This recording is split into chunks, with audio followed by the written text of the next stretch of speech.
What if history's greatest villain was never meant to become a villain? Think about it.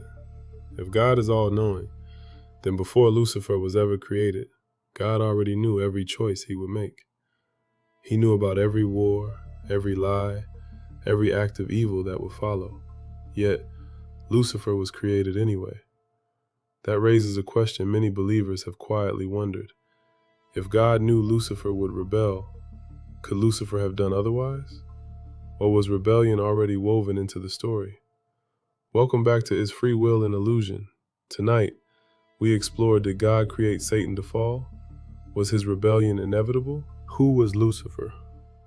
The Bible never gives us a complete biography of Lucifer. Instead, pieces are scattered throughout Scripture. Passages such as Ezekiel 28 and Isaiah 14 have traditionally been interpreted by many Christians as describing the pride and fall of a heavenly being.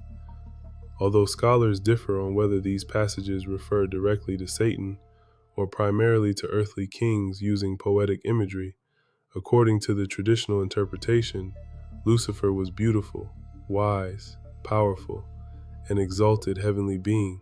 He existed in the presence of God himself. There was no suffering, no corruption, no temptation from another fallen creature. Yet somehow, pride entered his heart, the desire to exalt himself above God, and that desire changed everything. But here's the mystery.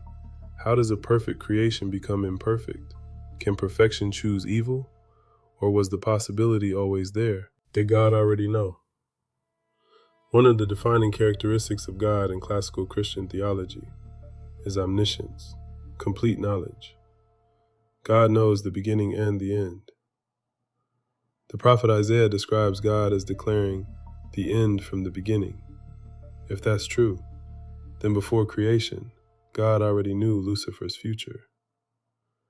Not only Lucifer's, Adam's, Eve's, Pharaoh's, Judas's, your future, as well as mine, everything.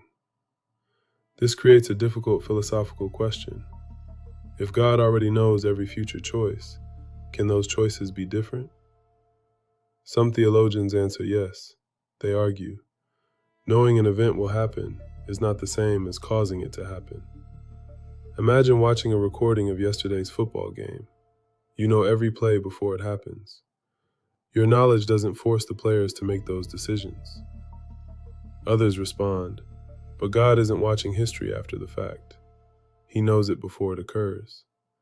If the future cannot be otherwise, in what sense is it free will? Notice, both perspectives attempt to preserve something important: God's perfect knowledge. The first rebellion. According to the traditional Christian narrative, Lucifer wasn't alone. Other angels followed him. The book of Revelation symbolically describes a dragon sweeping a third of the stars from heaven, a passage many Christians understand as referring to Satan and the angels who joined his rebellion.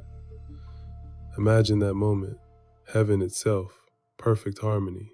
Then, the first act of rebellion, not on earth, in heaven. Why?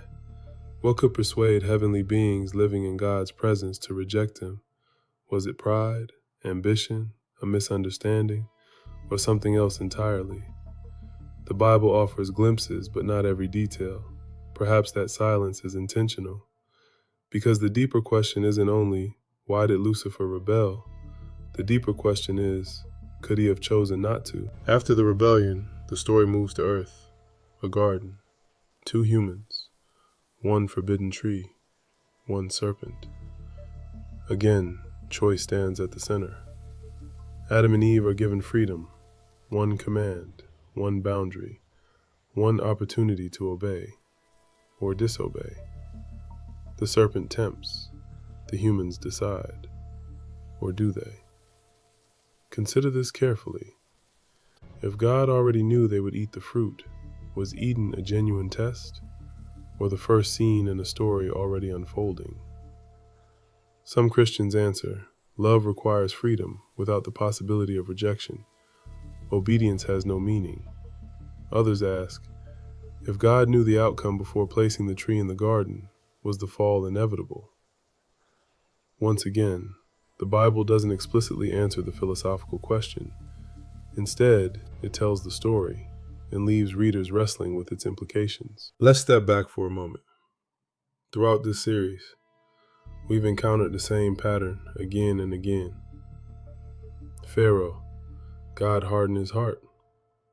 Judas, prophecy foretold betrayal. Odin, prophecy announced Ragnarok. Karma, past actions shaping present circumstances. Now Lucifer, a being whose future rebellion may have been known before creation itself. Different traditions, different worldviews, yet one recurring mystery. Can a future already known still contain genuine freedom?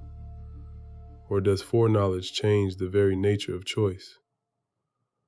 Perhaps it's whether destiny and freedom can coexist. Some philosophers argue they can. Others insist they cannot. The debate has continued for thousands of years, and perhaps it always will. Lucifer's story has inspired countless books, countless sermons, countless debates. Yet one question refuses to disappear. If God knew Satan would rebel, why create him? Was rebellion a tragic possibility or a necessary part of a greater story? The Bible never states that God forced Lucifer to rebel, nor does it fully explain how divine foreknowledge and free choice fit together. Instead, it leaves us with a mystery that reaches far beyond angels. Because if this question applies to Lucifer, it also applies to us. If God knows every decision we'll ever make, are we genuinely choosing or walking a path already known from the beginning? I'll leave this question with you. Was Lucifer's rebellion inevitable, or did Lucifer freely choose the path that changed history forever? Let me know what you think in the comments. Until next time, these are my thoughts. Right or wrong, this is how I feel at this time. Like, share, and subscribe.